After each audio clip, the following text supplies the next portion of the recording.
Bien, je vais repasser la parole à Monsieur Oliveau, puisqu'il est en charge de la question des transports. Et vous le savez, nous arrivons à la fin d'une concertation organisée par Nantes Métropole sur les horizons futurs, les évolutions futures du tramway dans notre agglomération. Et il nous a paru intéressant que notre conseil municipal, chaque citoyen peut s'exprimer, c'est une concertation publique ouverte à tous les citoyens, mais le conseil municipal qui représente nos habitants peut aussi s'exprimer, et c'est un peu le but ce soir, je crois, que tu vas nous présenter.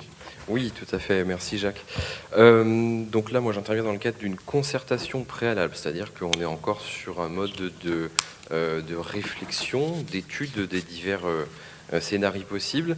Donc Nantes Métropole a décidé l'organisation d'une concertation préalable du 26 octobre au 18 décembre 2020 sur les nouveaux horizons pour le tramway métropolitain et plus globalement sur l'organisation des transports en commun sur la métropole. Alors le contexte, la hausse de la fréquentation des transports en commun dans la métropole nantaise est une bonne nouvelle. Elle est la conséquence directe des objectifs énoncés dans le plan de déplacement urbain qui vise à limiter l'usage de la voiture particulière en solo vers d'autres modes de transport. Cela n'est pas sans conséquence pour le réseau de tramway qui doit s'adapter aux évolutions actuelles à venir. Donc le projet se déroulera en deux phases. Une première à l'horizon 2026 et une seconde, un peu plus long terme, 2030-2035. Les objets de la concertation, il y a trois pôles de réflexion qui sont proposés. L'opportunité de la création de trois nouvelles lignes de tramway, donc c'est les lignes 6, 7 et 8, ce qui est annoncé dans la concertation, nécessitant la transformation du pont Anne de Bretagne à l'horizon 2026. Et en parallèle, donc cet élargissement du pont Anne de Bretagne, et donc en parallèle du grand débat Nantes-la-Loire-et-Nous, qui était déjà une concertation préalable à ce sujet. Le deuxième point sont les prolongements long terme des trois nouvelles lignes à l'horizon 2030-2035. Donc ça, il y a donc première étape et seconde étape. Plusieurs scénarios de développement de nouvelles lignes ont été étudiés et modélisés. Le projet à long terme consistera à prolonger les nouvelles lignes de tramway 6, 7 et 8, donc du premier point, pour répondre aux besoins croissants de mobilité et de desserte des 24 communes de la métropole, en reliant la centralité métropolitaine au quartier nord-ouest de la métropole, au quartier nord-est et au quartier sud-ouest. L'objectif global, aussi ce qui découle de la concertation, c'est peut-être de désengorger le centre-ville de Nantes, notamment commerce, qui est quand même un axe qui est par définition emprunté par tout le monde. Et enfin, le troisième point, c'est la place des différents modes de déplacement, piétons, tramway, vélo, voiture, et leur coexistence dans l'espace public. C'est pour ça que je disais au tout début que la concertation est plus vaste que le seul tramway. Donc au regard du dossier de concertation préalable, il est proposé d'émettre un avis favorable aux propositions relatives aux trois nouveaux tronçons de tramway et à la transformation du pont Anne de Bretagne. Concernant le prolongement des trois nouvelles lignes de tramway à l'horizon 2030-2035, plusieurs solutions de prolongement au sud de l'agglomération ont été formulées. Et parmi ces propositions, un prolongement du mode tramway depuis Bastille vers le périphérique et au-delà est envisagé. Cet aménagement constituerait une offre de transport collectif structurant d'une part pour les automobilistes du sud-ouest, donc en extra-périphérique, avec parallèlement la création d'un parking relais sur le secteur de la Bouvre. Et d'autre part, pour des quartiers dépourvus de ce niveau de service, aujourd'hui peu denses, mais présentant de forts potentiels de développement, en particulier en emploi, il est proposé au conseil municipal de soutenir cette proposition. Donc si je résume les trois points qu'on vous propose et qui découlent de cette concertation, et vu l'avis de la commission aménagement du territoire, transition écologique et vie économique du 26 novembre 2020, il vous est proposé d'émettre un avis favorable aux propositions relatives à la transformation du pont Anne de Bretagne. Le nouvel ouvrage permettra le passage du tramway et sa connexion avec la ligne 1. La réduction de sa courbure créera un espace public plus adapté aux PMR ainsi qu'aux nombreux piétons et aux cyclistes qui empruntent le pont. La végétalisation de cet ouvrage semble aussi pertinente à explorer pour assurer une continuité mode doux ombragé, y compris lorsque l'on franchit la Loire pour rejoindre le site des machines de l'île. Le deuxième point, il s'agit d'émettre un avis favorable aux propositions relatives aux 3 nouveaux tronçons de tramway à réaliser pour 2026. Ceux-ci convergeront tous du Nord-Loire vers Rezé, facilitant ainsi l'accès avant tout franchissement de la Loire au transport en public en site propre pour les habitants de l'ensemble du Sud-Loire. Il serait extrêmement important, on précise, de positionner un très vaste parking relais pour favoriser l'intermodalité, en particulier depuis le parking proche de la gare de Pont-Rousseau. Et le troisième point est proposé de privilégier, en ce qui concerne les prolongements à l'horizon 2030-2035, donc sur la deuxième partie, le développement d'une ligne de tramway dans la partie sud de l'agglomération, consistant en son prolongement au sud-ouest depuis Bastille vers le périphérique, porte de Bougnay, on l'a précisé, via la desserte d'Atout Sud. À cet égard, l'usage de l'espace correspondant à une ancienne ligne ferroviaire semble très pertinent. On l'avait évoqué en commission également. L'objectif viserait alors à capter une partie des automobilistes venant des communes du sud-ouest de la métropole, mais aussi au-delà, ceux du Pays de Ré, en permettant, via un pôle intermodal, un stationnement automobile d'ampleur extra-périphérique et l'accès au réseau de transport en commun en site propre. Bien, merci pour tous ces éléments, parce que c'est vrai que c'est un grand sujet, l'organisation des transports. C'est des choses qui se prévoient. Vous voyez, on parle de l'horizon 2030-2035. Donc, ce sont des investissements très importants, considérables, et il faut les planifier longtemps en amont. Il faut profiter, selon nous, de cette opportunité d'une enquête publique pour exprimer le besoin de transport d'un certain niveau, en site propre, se rapprochant le plus possible des besoins de nos concitoyens. D'où cette délibération. Souhaitez-vous intervenir sur ce sujet? Pas particulièrement.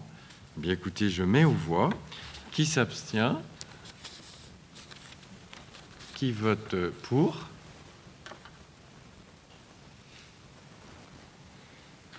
Tu arrives à 22. Merci bien, merci beaucoup.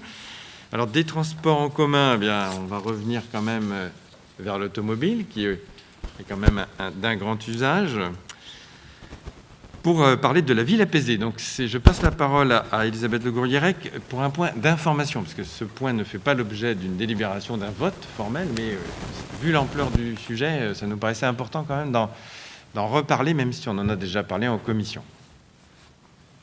Bonjour à tous et toutes. Donc, vous n'êtes pas sans savoir que les conséquences graves de la vitesse en cas d'accident ne sont plus à démontrer. Les demandes fréquentes et réitérées dans de nombreux quartiers de la commune d'abaissement de la vitesse sur les voies circulées, ainsi que les constats que la vitesse réglementaire en agglomération 50 ne suffit pas à créer auprès des usagers les plus fragiles sur l'espace public, piétons et cyclistes, un sentiment de sécurité. Il est proposé de participer à grande échelle à l'expérimentation lancée par Nantes Métropole pour généraliser le 30 km/h en zone agglomérée. Pour cela, un travail préparatoire a été effectué par les services métropolitains du pôle sud-ouest. Vous avez dans votre dossier sur table le détail de ce travail qui a été réalisé. Est-ce que tout le monde l'a? Non? Ah, excusez-moi. Privilégié. D'accord, je pensais que tout le monde l'avait en fait. Non, non. Donc c'est un travail qui a été réalisé sur plusieurs réunions où nous étions présents avec Jacques Garot et Xavier Vinet. Frédéric Rochon également y a participé. Donc ce travail a permis de délimiter le périmètre de l'expérimentation, d'identifier les points d'accès à la zone 30 km/h pour y implanter la signalétique adéquate, définir les périodes d'évaluation du dispositif et accompagner la ville dans sa communication. Cette expérimentation à grande échelle a déjà été lancée cet été sur la ville de Nantes. Elle durera 1 année et fera l'objet d'un processus d'évaluation pour en décider la pérennisation, les éventuelles modifications ou l'abandon. Le lancement de la démarche ne nécessite pas de délibération, mais procède d'une volonté politique traduite au sein d'un arrêté municipal définissant le périmètre de la zone concernée. S'agissant d'une thématique qui touche les changements de comportement au quotidien, il nous semblait cependant important de présenter et d'échanger en commission et au conseil municipal sur ce dossier. Merci beaucoup. Vous avez vu que c'était l'objet même du dossier de notre bulletin municipal de décembre, avec la cartographie que tu évoquais, hein, qui a été reprise dans le bulletin municipal pour sensibiliser l'ensemble de nos concitoyens. C'est un changement de comportement lorsqu'on est au volant de sa voiture, de se dire que maintenant, dès qu'on va rentrer dans la zone agglomérée, on a pu se poser la question, est-ce qu'on avait beaucoup de zones 30 ou de limitation à 30 ou de zone 30 sur notre commune, mais pas toute la zone agglomérée. Ça veut dire qu'il y a d'autres moments où on pouvait être à 50. Il y a un moment, il faut généraliser. Hein. Je pense que c'est plus simple aussi et ça nous habituera plus facilement à se dire, voilà, je suis dans une zone urbaine, la vitesse, c'est 30 km/h. C'est une expérimentation, comme l'a dit Elisabeth, mais à grande échelle et sur 1 année. La ville de Nantes y était lancée cet été. Nous nous lançons dans l'aventure à partir du 4 janvier. Et je pense que ça va être regardé d'assez près par d'autres communes de notre agglomération pour voir s'il en ressort des éléments positifs en termes d'abaissement de la vitesse. C'est l'objectif recherché, abaissement de la vitesse, meilleure sécurité, effectivement. Tu évoquais tout à l'heure en cas d'accident, mais le sentiment de sécurité aussi des cyclistes ou des piétons, hein, quand ils sont frôlés à grande vitesse, eh bien, ils ont peur. Alors que là, en baissant à 30 km/h, même si on s'approche des 30, c'est quand même beaucoup plus rassurant. Oui, Freddy, tu voulais intervenir ? Ah non ? Ah, Xavier, je ne le voyais pas. Voilà. Merci, Xavier. Merci. Peut-être un... Ça marche ? Si, ça marche. Merci. Oui, peut-être juste un petit commentaire supplémentaire. Non, c'est un... Voilà. Simplement un tout petit commentaire supplémentaire, à savoir que il me semble que par rapport à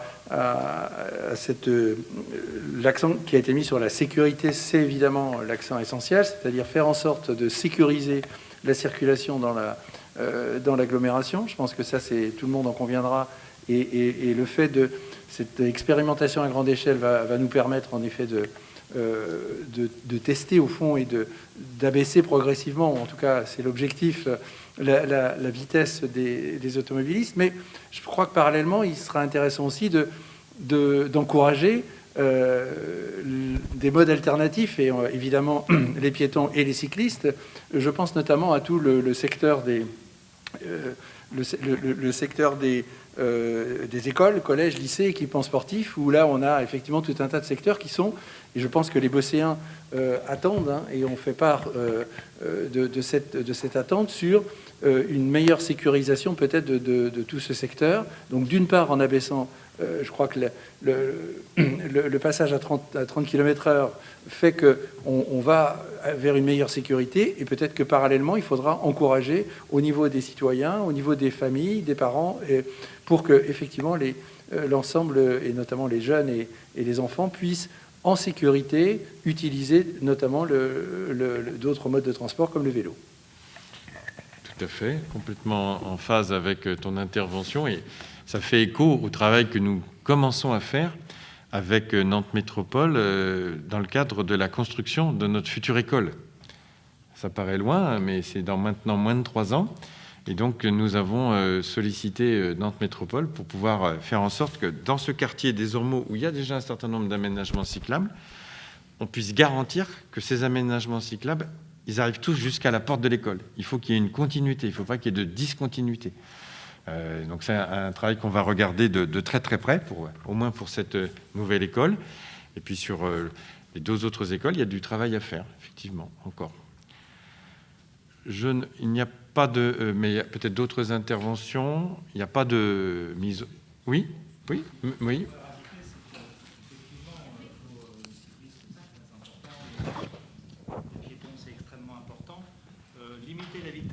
chose, mais je pense qu'il y a aussi d'autres choses, dont la signalétique, où je pense qu'il manque sincèrement de signalétique, et notamment aux abords des écoles, aux abords des points un petit peu sensibles, on va dire, pour nos élèves. Donc l'abaissement à 30 km/h, c'est une chose, mais pour assurer la sécurité des cyclistes et des piétons, je pense qu'on peut encore aller plus loin, beaucoup plus loin. Voilà, je suis preneur de... je suis preneur de ces éléments. Si vous avez des idées en commission, on peut tout à fait effectivement regarder ça de près, parce que effectivement, on a des idées. On n'en fait jamais assez. On avait proposé des choses. Mais effectivement, on peut en discuter. Il y a des choses qui sont très intéressantes. Il y a des choses qui sont intéressantes et qui ne sont pas forcément toujours coûteuses. Exactement, et c'est surtout très marquante. Donc que ça soit très visible, très impactant pour les gens. Voilà. Toutes les idées sont bonnes à prendre pour renforcer, surtout aux abords des établissements scolaires, la sécurité. Donc, continuons ce travail ensuite en commission. Écoutez, je voulais juste quand même rajouter un élément, parce qu'il n'y a pas de mise aux voix, mais vous dire quand même que pour nous, c'était aussi important. C'était un engagement de notre programme, c'est l'engagement 72. Donc, on continue de dérouler les éléments de notre programme du mois de mars. Donc, c'est un engagement général et c'est super. C'est bien, ça va encourager l'ensemble de nos concitoyens à mettre le pied sur un peu le frein.